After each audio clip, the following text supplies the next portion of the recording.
Romance gods and goddesses. Jupiter, Juno, Venus, Mars, Neptune, Apollo, Minerva, Diana, Mercury, Ceres, Vulcan, Vesta. Wow. Zeus, Hera, Aphrodite, Ares, Poseidon. Huh? Poseidon. Artemis. Athena. Apollo. Hermes. And? Demeter. Hephaestus. And? Hestia. Hestia. So that's for the Greek gods and goddesses. Very good. Okay. Give me my phone. Wala pa. Okay. Who is the goddess of the home?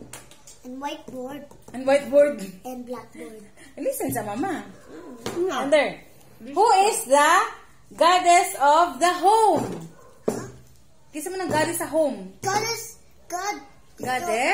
For mother and baby and Jesus. Goddess of the home. Kisa man? The god of the home. See? The Vesta and Hestia. Hestia. Who is the god of the sky? Uka. No, god of the sky. Jupiter, Zeus. Jupiter and Zeus. Very good. And Zeus. Okay. Who is the goddess of women? Women? Goddess of women. Ang wife ni Jupiter of the Zeus. Hera, Juno. Very good. Who is the goddess of beauty? Venus, Aphrodite. Wow. Who is the god of war? Mars, god of war, fighting enemies. How about the god of the sea?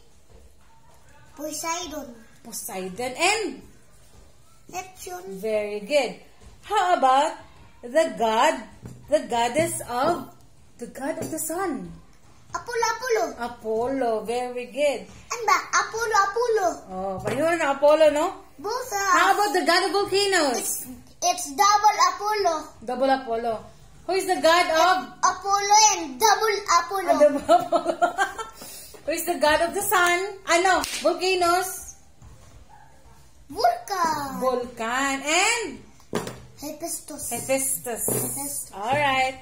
How about the goddess of harvest? Who is the goddess of Ceres and Demeter. Wow. Gusto mo ng harvest? Gusto ilang harvest? Farm. Huh? For the farm. For the farm.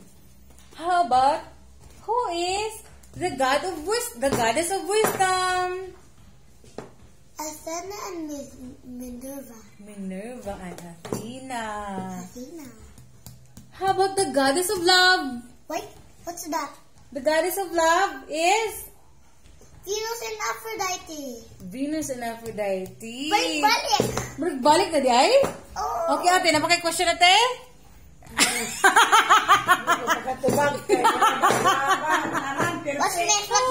What's next?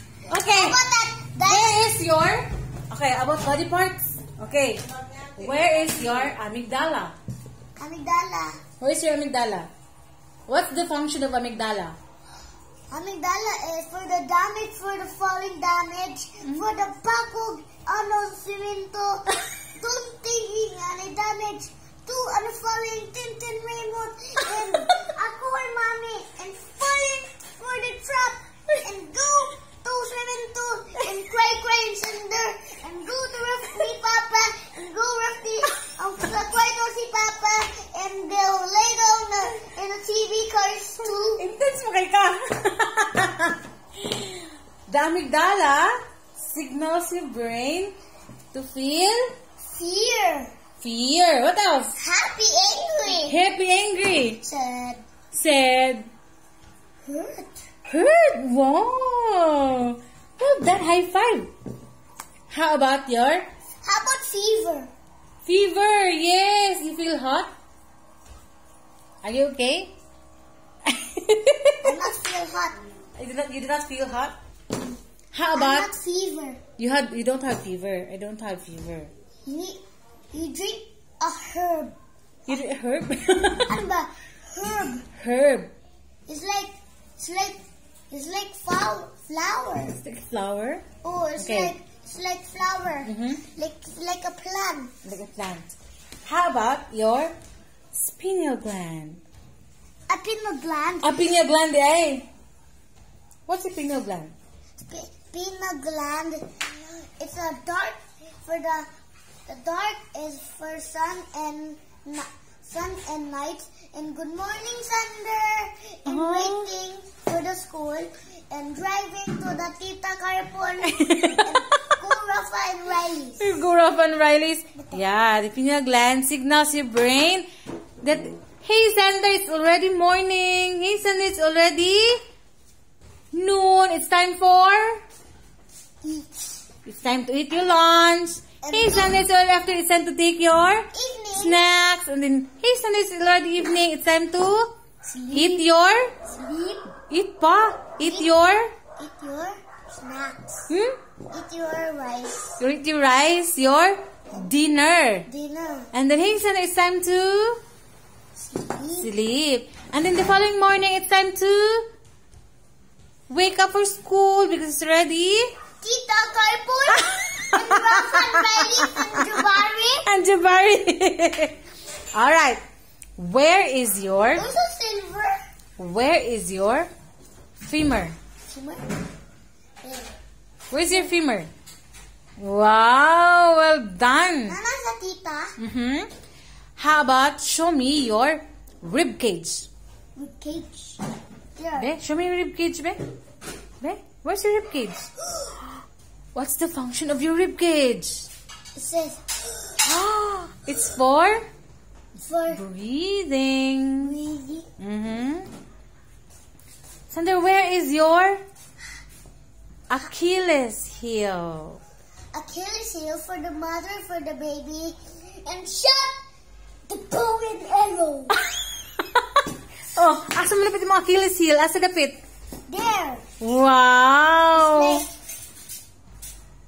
It's like the baby. It's like the baby Achilles. Achilles heel. How about necklace? Necklace? Wala sa mong necklace. Okay, it's time to play na. Let's play na. Cellphone. Ay!